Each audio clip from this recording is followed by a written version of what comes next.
야고보서 1장 2절부터 8절까지의 말씀입니다. 신약성경 369쪽입니다. 신약성경 369쪽 야고보서 1장 2절부터 8절, 우리 주신 말씀을 함께 받겠습니다. 내 형제들아, 너희가 여러 가지 시험을 당하거든 온전히 기쁘게 여기라. 이는 너희 믿음의 시련이 인내를 만들어내는 줄 너희가 알미라. 인내를 온전히 이루라. 이는 너희로 온전하고 구비하여 조금도 부족함이 없게 하려 함이라. 너희 중에 누구든지 지혜가 부족하거든 모든 사람에게 후히 주시고 꾸짖지 아니하시는 하나님께 구하라. 그리하면 주시리라. 오직 믿음으로 구하고 조금도 의심하지 말라.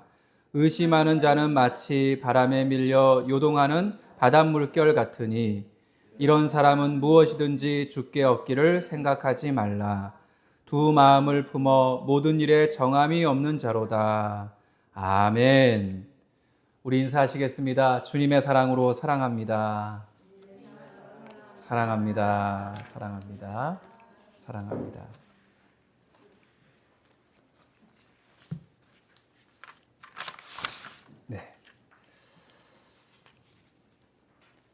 네, 오늘 본문은 시험을 당할 때 어떻게 대처해야 되는지 가르쳐 주시는 그런 말씀이 되겠습니다.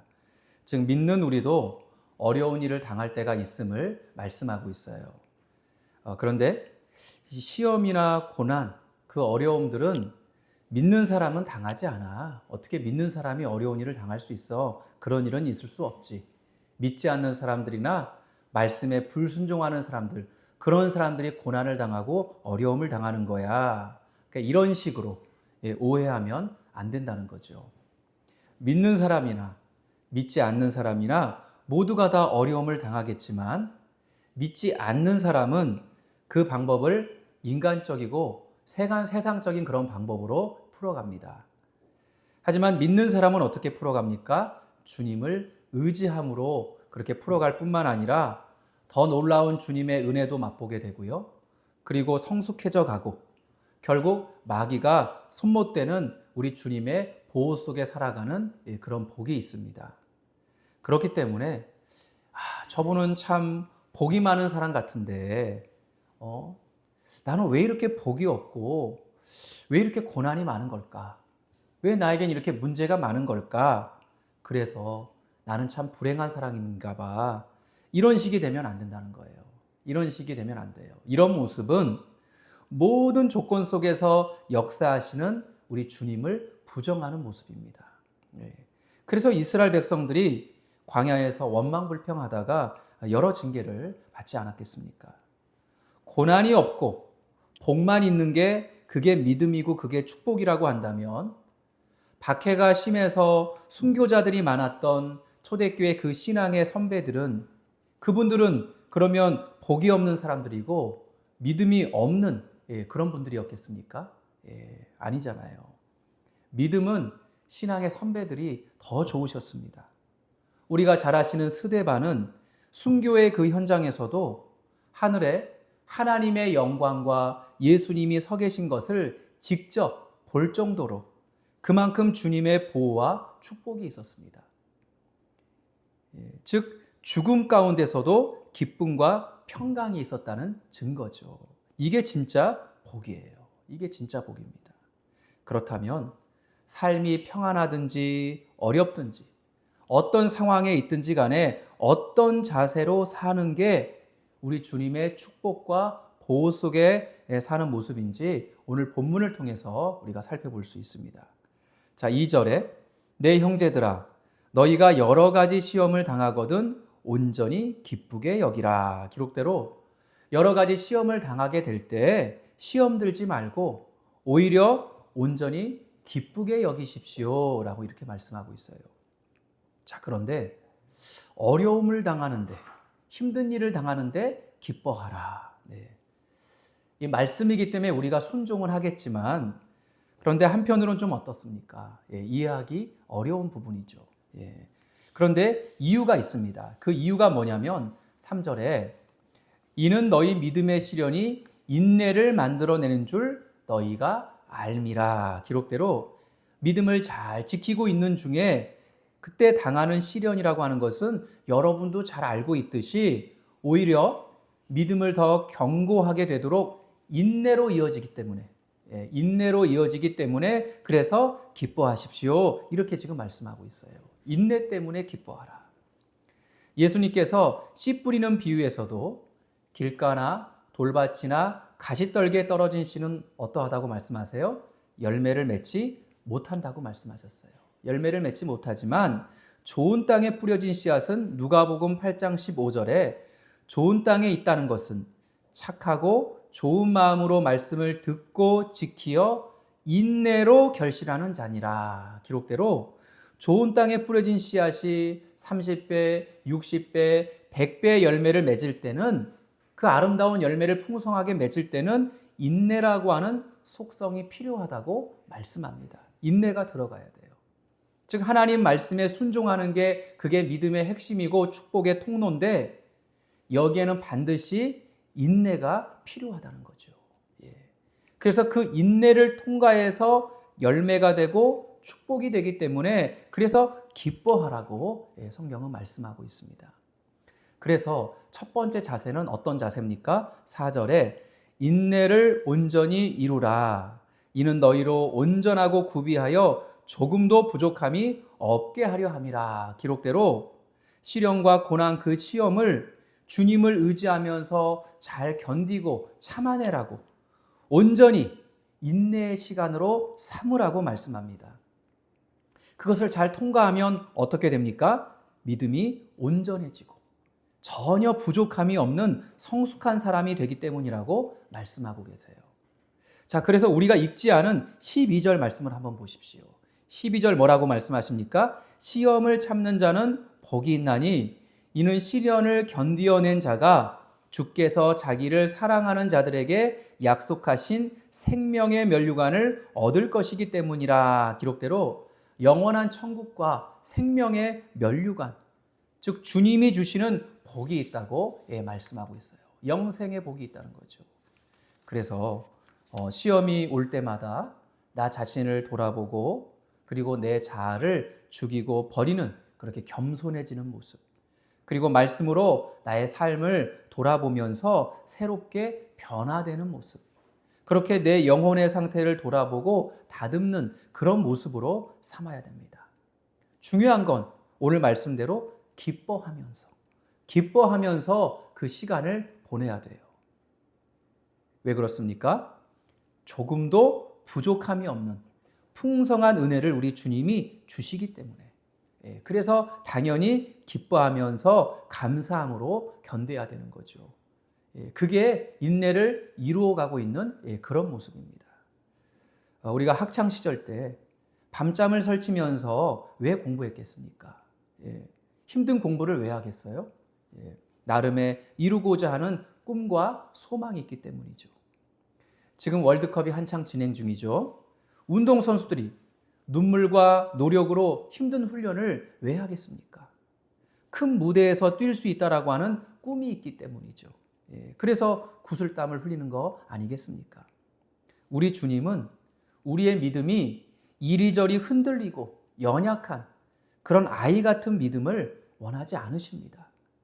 왜 그렇습니까? 그런 믿음은 말씀에 순종하지 않고 자신이 편한 그 뜻대로 사는 모래 위에 집을 지은 사람 같기 때문에 그래요. 광야에서 어려운 상황 때마다 늘 원망과 불평으로 믿음이 흔들리는 이스라엘 백성들이 그런 모습이죠. 오히려 말씀에 순종하는 반석에 지은 집과 같은 어떤 상황 가운데서도 요동하지 않는 성숙한 믿음을 우리 주님은 원하십니다. 그래서 인내하기를 원하시는 거예요. 그래서 이런 인내를 온전히 이루어가기 위해서는 이게 우리의 힘으로 할 수 있겠습니까? 어려운 상황 가운데서 인내하며 버틸 수 있을까요? 한계가 있죠. 우리의 힘으로는 할 수 없기 때문에 그래서 기도하는 것은 필수예요. 그리스도인들이 기도하는 것은 필수입니다. 기도가 뒷받침되지 않고는 인내가 되지 않고 결국은 원망이 되고 체념이 될 수밖에 없어요. 그래서 5절부터 8절까지 어떻게 기도해야 되는지 가르쳐주고 있습니다. 5절에 너희 중에 누구든지 지혜가 부족하거든 모든 사람에게 후히 주시고 꾸짖지 아니하시는 하나님께 구하라. 그리하면 주시리라. 기록대로 여기서 지혜가 부족하다. 지혜가 부족하다. 이 말씀은 주님을 믿는 우리가 세상으로부터 여러 상황으로부터 시험을 당하게 될 때 그 시험을 풀어가고 대처할 수 있는 지식이나 지혜가 부족하다는 뜻이에요. 그 지혜가 부족하면 그 지혜가 없으면 인내하기 어려운 거예요. 인내할 수가 없습니다. 그 지혜를 그래서 누구한테 구하라고 말씀합니까? 모든 사람에게 그 누구에게든지 풍성하게 주시고 그리고 주실 뿐만 아니라 꾸짖지 아니하시는 하나님께 구하라고 말씀합니다. 즉 우리 주님은 주님을 찾고 기도하는 사람에게 주시기를 거절하지 않으시는 분이시라고 말씀하세요. 거절하지 않으시는 분이십니다. 오히려 우리 주님은 주시기를 즐겨 하시는 분이라고 말씀하고 있어요. 예, 주시고 싶어 하시는 하나님이세요. 예. 그래서 예수님께서 구하라, 찾으라, 두드리라 반복적으로 같은 말씀 이렇게 구할 것을 말씀하시면서 하나님과 우리와의 관계를 어떤 관계로 말씀하셨습니까? 부모와 자녀와의 관계로 말씀하셨습니다. 아들이 배가 고파서 떡을 달라고 하는데 돌을 줄 부모가 어디 있겠냐. 아들이 생선 좀 달라고 하는데 뱀을 줄 부모가 어디 있겠니? 우리 주님 이렇게 말씀하셨어요. 우리도 우리의 자녀에게 좋은 것을 다 주고 싶은 그런 마음 아니겠습니까? 우리 하나님 아버지도 그런 마음이세요. 그러나 원칙이 있어요. 그 원칙은 뭐예요? 기도해야 된다는 겁니다. 기도해야.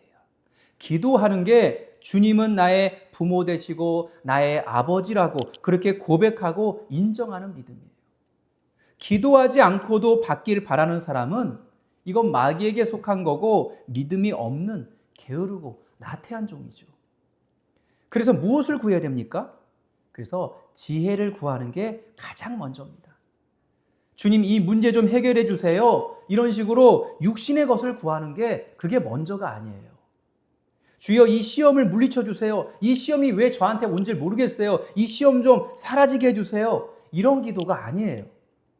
이건 인내를 이루는 게 아니잖아요. 이건 인내를 피하는 겁니다. 오늘 본문은 인내를 이루라고 하는 건데 인내를 피하는 기도를 하면 안 돼요. 이를테면 지금 운동 경기를 해야 되는 시간입니다. 지금 상대팀과 지금 경기를 해야 되는 시간이에요. 많은 사람들이 이 경기를 보려고 지금 운동장에 모였습니다. 근데 운동 경기를 해야 되는데 강한 상대팀을 만났어요? 그 상대가 강해요. 그럴지라도 경기는 해야 되지 않겠습니까? 그런데 마치 상대팀이 너무 강하니까 이 경기 취소되게 해주세요. 이 경기 못하게 해주세요. 이 경기 그냥 망치게 해주세요.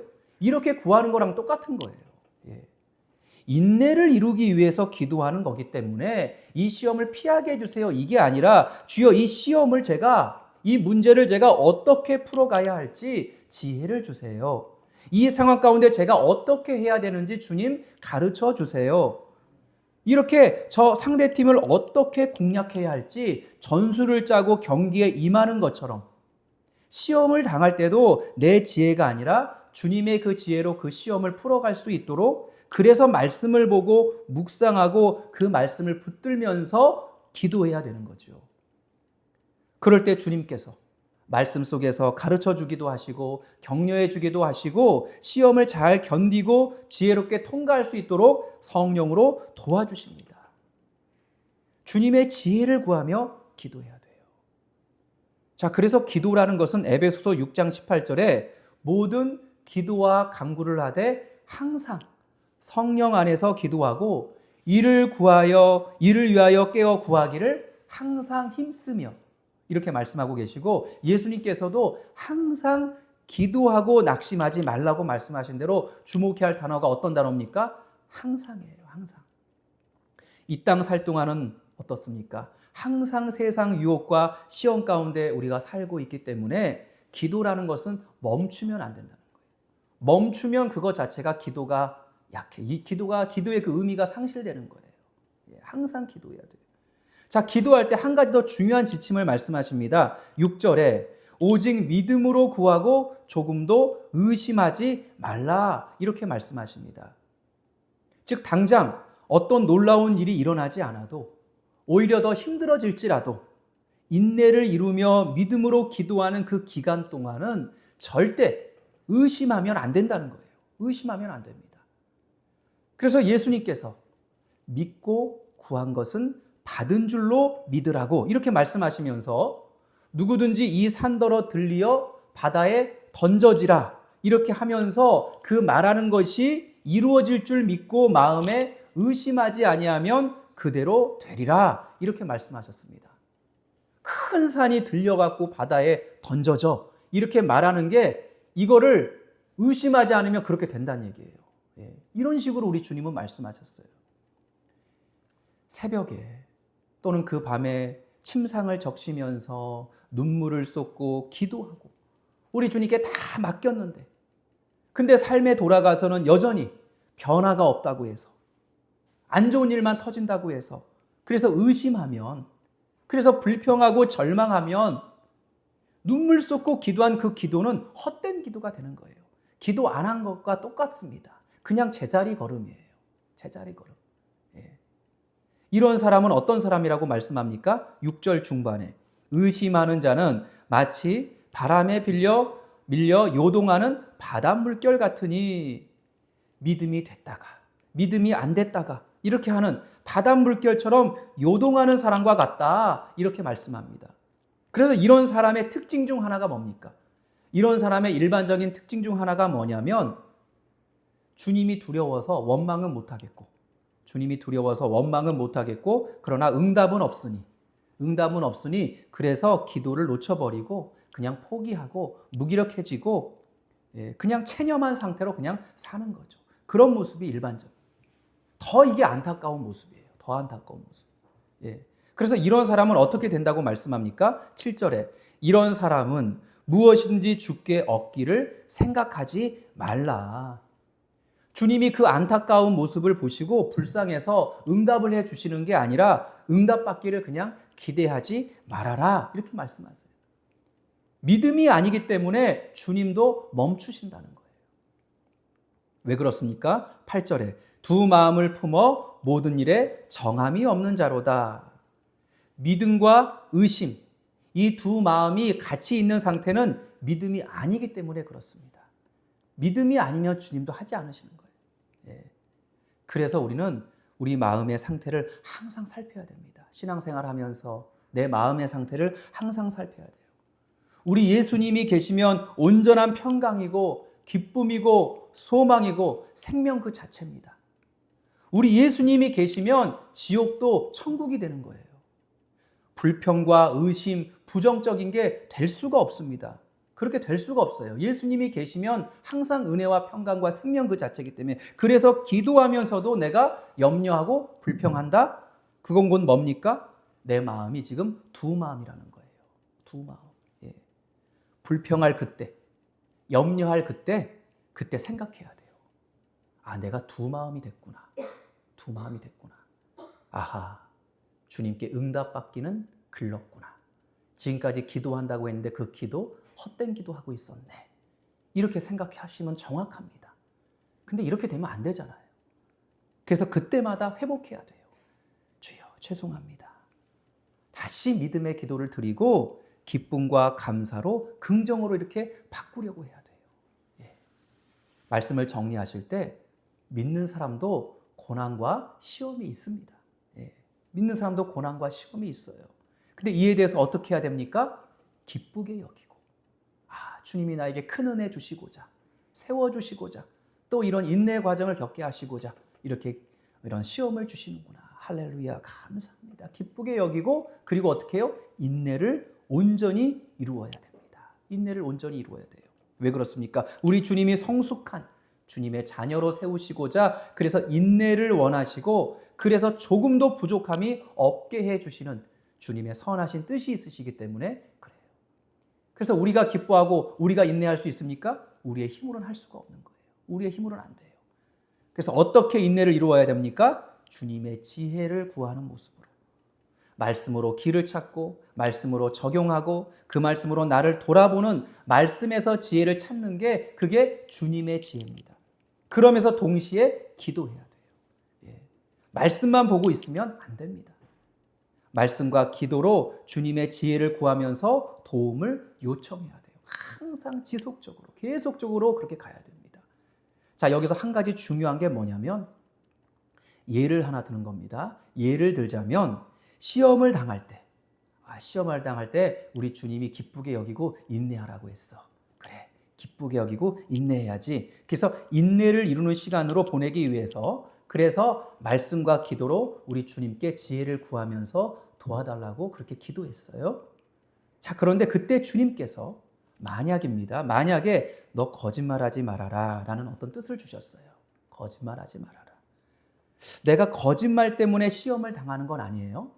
내가 거짓말 때문에 시험을 당하는 게 아닐지라도 인내를 이루어가는 그 기간 동안은 나의 거짓된 부분을 우리 주님이 지적해 주셨다고 한다면 그 부분에 있어서 변화를 주려고 해야 돼요. 변화를 주려고 하는 게 나를 돌아보면서 또 회개하고 그래. 그래서 내가 어떻게 완전할 수 있었는가. 그래. 거짓된 부분도 있었지. 정직하게 살려고 그렇게 마음을 쏟으면서 그렇게 살려고 하는 게 그게 지금 인내를 이루는 삶입니다. 인내를 이루어가는 그 기간 동안 주님이 말씀으로 지혜를 주시는데도 거기에 순종하지 않으면 변화를 주지 않으면 응답받기가 어려워지는 거예요.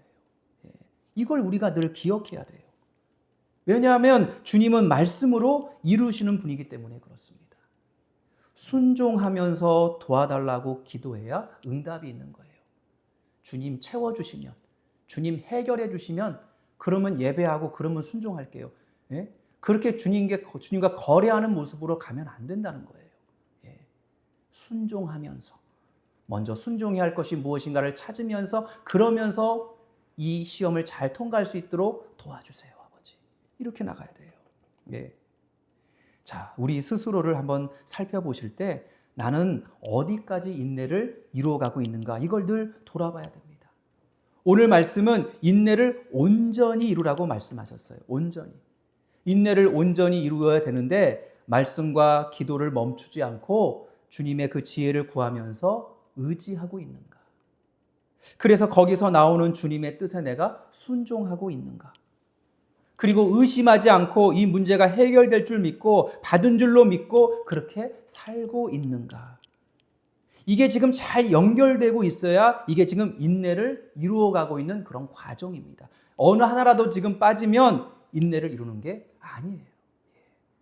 우리가 삶이 여러 가지로 때때로 어렵고 힘든 일이 있겠지만 낙심하지 마시고 이렇게 더욱더 인내를 잘 온전히 이루어 가심으로 말미암아 시험 많은 세상 가운데서도 우리 주님의 능력으로 넉넉히 이기시고 우리 주님의 축복과 그런 보호 속에 살아가시는 그런 은혜가 있게 되시길 주님의 이름으로 소망합니다. 기도하시겠습니다.